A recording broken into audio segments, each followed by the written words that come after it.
कमला एक बहुत स्वार्थी महिला है।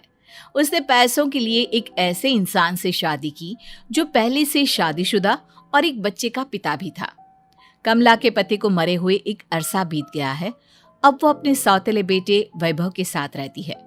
वैभव के दिल में अपनी माँ को लेकर इतना डर है कि वो अपनी माँ के सामने एक शब्द नहीं बोल पाता। उसकी माँ जो कहती है उसको सर झुकाकर वही मानना पड़ता है। वैभव, तुमने अभी तक घर का काम क्यों नहीं किया? तुमसे कितनी बार कहा है कि सूरज निकलने से पहले तुम घर की साफ सफाई पूरी कर दिया करो। वैभव कुछ नहीं बोलता, चुपचाप सर झुकाए अपनी माँ की बात सुनता रहता है।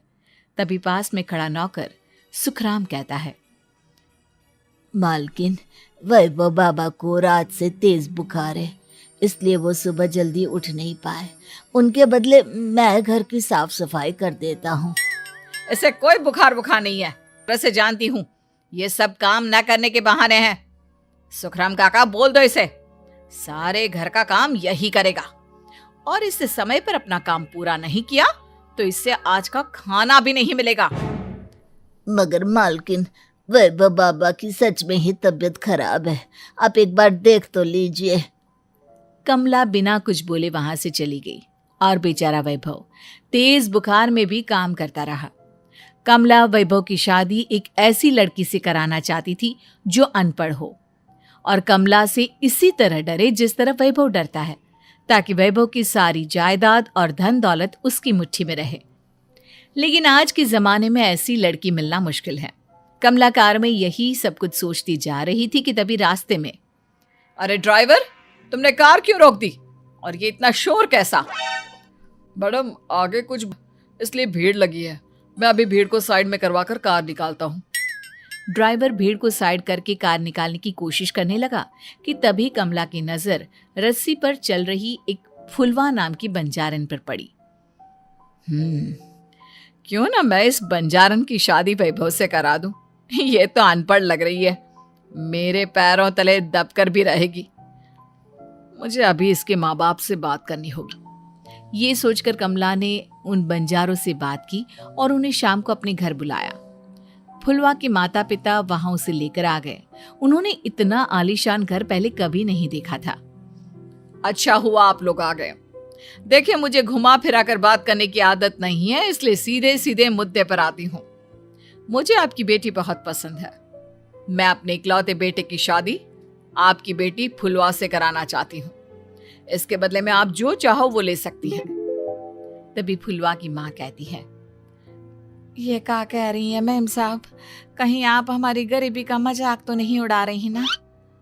आप मेरे बेटे से मिल लो। अगर आपको मेरा बेटा पसंद आता है तो मैं कल से ही शादी की तैयारी शुरू कर दूंगी। सुखराम, वैभव को लेकर आओ। फुलवा अपनी माँ के कान में फुसफुसाती है, माँ, कहीं इस मेम साहब का छोरा पागल तो ना है? फुलवा अपनी माँ से बात कर रही होती है कि वैभव वहां आता है। फुलवा उसे देखती ही रह जाती है और उसके माता पिता उसकी शादी तय कर देते हैं। शादी वाले दिन किसी को फुलवा और वैभव की बेमेल विवाह की बात समझ में नहीं आती।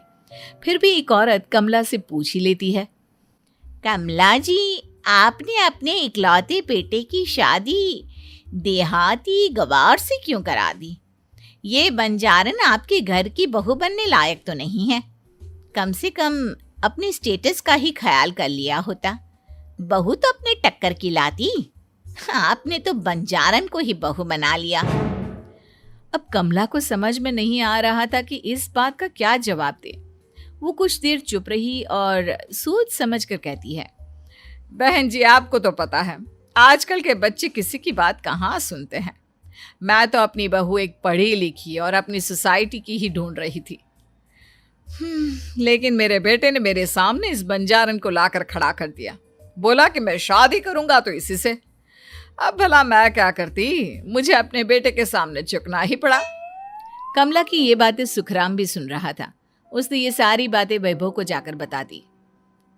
काका, मैं तो फुलवा को जानता भी नहीं, फिर माँ मेरे बारे में झूठ क्यों कह रही है? अरे बेटा, तुम कितने भोले हो, तुम्हें कुछ भी नहीं पता। तुम्हारे पिता अपनी सारी संपत्ति तुम्हारे नाम करके गए हैं। तुम्हारी माँ नहीं चाहती कि यह संपत्ति तुम्हें मिले, इसलिए उन्होंने तुम्हारी अनपढ़ लड़की से शादी करवाई ताकि तुम्हारी तरह वो भी अपने हक के लिए आवाज ना उठा सके। सुखराम काका, मैं क्या करूं, आप ही बताओ। माँ के सामने आते ही मेरे हाथ पैर कांपने लगते हैं। मैं माँ को कुछ भी नहीं कह पाता। वे दोनों बात कर ही रहे थे कि अचानक कमला वहां आ गई। कमला को देखकर दोनों घबरा गए। तुम दोनों फिर कभी बातें कर लेना, अभी फेरों का समय हो गया है, चलो जल्दी आओ। इस तरह फुलवा और वैभव की शादी हो गई। अगले दिन कमला ने फुलवा को बुलाया और उसे नसीहत देने लगी। देख बंजारन, तुझे मैंने अपनी बहू बना तो लिया है, लेकिन तुझे इस घर में आँख कान मुंह बंद करके रहना होगा। घर का काम कर और अपने पति से मतलब रख, समझी? कमला का ऐसा रवैया फुलवा को बिल्कुल समझ में नहीं आया। उसने वैभव से इस बारे में बात की। सुनिए ना, माँ जी ने जिस तरह मुझसे बात की मुझे अच्छा नहीं लगा। शादी से पहले तो वो मुझसे बहुत अच्छे से बात कर रही थी, लेकिन शादी के बाद उन्हें क्या हो गया? तुम ज्यादा मत सोचो, जैसा माँ कहती है वैसा ही करो। ये कहकर वैभव वहां से चला गया। वैभव को घर के नौकरों की तरह काम करता देख फुलवा को बहुत हैरानी हुई। फुलवा ने इस बारे में सुखराम काका से बात की तो सुखराम काका ने फुलवा को सारी बात बता दी। अब फुलवा को समझ में आ गया कि उसकी सास ने एक बंजारन को बहू क्यों बनाया। एक दिन वैभव घर का काम कर रहा था, तभी उससे कांच की प्लेट टूट गई। किसने गिराई ये कांच की प्लेट? वैभव को वहां खड़ा देख कमला ने छड़ी से उसे मारना शुरू कर दिया। उसके पैर में कांच चुभ गया और खून बहने लगा, लेकिन फिर भी कमला उसे मारे जा रही थी। ये देखकर फुलवा ने कमला के हाथ से छड़ी छीन ली और तोड़कर फेंक दी। बंजारन, तेरी इतनी हिम्मत, तूने मेरे हाथ से छड़ी छीनी? कमला फुलवा को थप्पड़ मारने ही वाली थी कि फुलवा उसका हाथ पकड़ लेती है। ओ सस माँ, मन्ने मॉम की गुड़िया ना समझ लियो। बंजारन हूँ बंजारन, ईंट का जवाब पत्थर से देना जानती हूँ। आज के बाद मेरे या वैभव जी के ऊपर हाथ उठाने की सोचियो भी ना, समझी ससु माँ?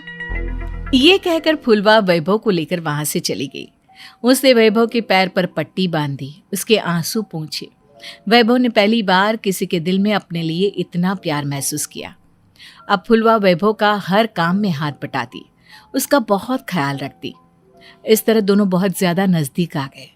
वहीं दूसरी ओर कमला सारी जायदाद अपने नाम करने की साजिश करती। वैभव, वैभव, जल्दी बाहर आओ। कमला की आवाज सुनकर वैभव और फुलवा अपने कमरे से बाहर आ गए। जी माँ, आपने बुलाया? ये ले, इन कागजों पर साइन कर दे। वैभव कागजों पर साइन करने ही वाला था कि फुलवा वैभव के हाथ से पेन छीनकर कहती है, ना वैभव जी, आप इस पर हस्ताक्षर नहीं करेंगे। आओ बंजारन, मैं तुझसे बात नहीं कर रही। ये बात मेरे और मेरे बेटे के बीच की है। चुपचाप पेन दे दे, नहीं तो तेरी खाल उधेड़ लूंगी। ससु माँ, बंजारन की खाल इतनी भी ढीली ना होवे कि कोई भी उधेड़ लेवे। जो यकीन ना आता हो तो देख ले उतार के। और हाँ, बंजारन जरूर हूँ पर अनपढ़ ना हूँ। मन्ने भी पता है कि किसी भी कागज पर साइन करने से पहले उसे अच्छी तरह पढ़ लेवे हैं। पेन देती है या नहीं? ये कहकर कमला फुलवा को मारने आई तो फुलवा ने कमला को धक्का दे दिया और वो नीचे गिर गई। कमला डरकर वहां से भाग गई। अब फुलवा ने वो कागज उठाए और वैभव के साथ सीधा वकील के पास चली गई। वकील ने वो कागज देखे और फुलवा को बताया, वैभव के पिता की सारी जायदाद और संपत्ति वैभव के नाम है, लेकिन वैभव की सौतेली माँ इस संपत्ति को अपने नाम कराना चाहती है, इसलिए इन कागजों पर वो साइन करा रही थी। तो अब हमें क्या करना चाहिए वकील साहब? वकील ने फुलवा और वैभव को सब कुछ अच्छी तरह से समझा दिया। अब दोनों घर पर पुलिस को लेकर पहुंचे। कमला पुलिस को देखकर घबरा गई। पुलिस ने कहा, आपके नाम की कंप्लेंट हुई है, आपको हमारे साथ थाने चलना होगा। कंप्लेंट? कैसे कंप्लेंट? आप अपने सौतेले बेटे पर बहुत अत्याचार करती हो। धोखे से सारी जायदाद अपने नाम करा रही थी। अब नहीं इंस्पेक्टर साहब, जरूर ये मेरी बहू की कोई साजिश है, इसने गलत कंप्लेंट की है। मैडम शिकायत आपकी बहू ने नहीं बल्कि आपके बेटे वैभव ने की है। कमला वैभव का नाम सुनकर दंग रह गई। जिस बेटे ने कभी उसके सामने सर नहीं उठाया था, आज वही बेटा उसके सामने पुलिस को लिए आया है। वैभव, तुम्हारी इतनी हिम्मत कि तुम पुलिस को ले आए? हाँ माँ, मैं लाया हूँ पुलिस को, और मेरे अंदर इतनी हिम्मत कभी ना आती अगर फुलवा मेरा साथ ना देती। आपने बंजारन बहू को लाकर अपने ही पैर पर कुल्हाड़ी मारी है माँ। मैडम, अब की बात खत्म हो गई हो तो चलो हमारे साथ। वैभव, मुझे माफ कर दो, मुझे थाने मत भेजो। हाँ, आज के बाद मैं तुम्हें कभी नहीं मारूंगी, तुम्हें कभी परेशान नहीं करूंगी, मुझे माफ कर दो। वैभव अपनी कंप्लेंट वापस ले लेता है और पुलिस वहां से चली जाती है। वैभव अपनी सौतेली माँ से कहता है, मैंने पुलिस को वापस तो भेज दिया है, लेकिन मैं आपको माफ नहीं कर सकता। आपने बचपन से आज तक कभी मेरे सर पर हाथ नहीं रखा, हमेशा मुझे मारती रही, नौकरों की तरह बर्ताव करती रही। आप इस घर में नहीं रह सकती, चली जाइए यहाँ से।